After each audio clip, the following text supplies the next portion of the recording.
a God of love, a God of miracles, a God of unity,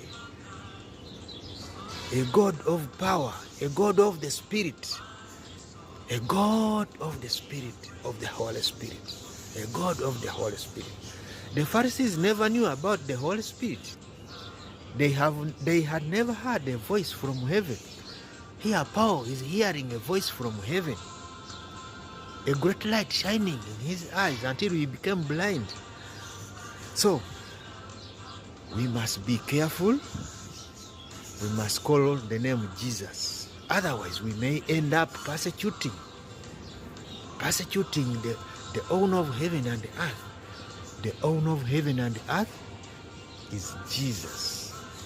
You go to church, praise Jesus, worship Jesus. When you come out, you say, God, God, God. Which God are you talking about? Are you talking about the God of the Pharisees, which is persecuting the church? Are you talking about the God of sacrifices? The God of Sabbath, worshipping days? A God who eats blood of cow? You are talking of that God who eats blood of cow? A God of a temple? Which temple are you talking about? Even the days of the Philistines, David used to fight with the Philistines. They had a temple. They had a God. And when they took the ark of the Lord, they took in the temple, in their idol God temple, they took the ark of the Lord. They were priests in those temples. So, which God are you talking about? So he was asking, who are you, Lord? I want to know you. Then Jesus, I'm Jesus whom you are persecuting. From then and onwards, Paul was converted.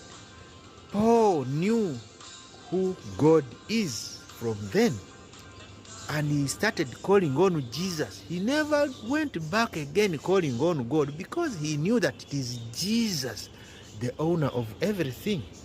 It is Jesus talking from heaven. It is Jesus. Jesus. Why do you call about person you don't know?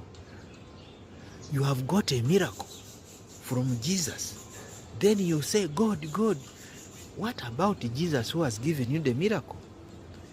You have seen a light from heaven. Then why do you look for something else?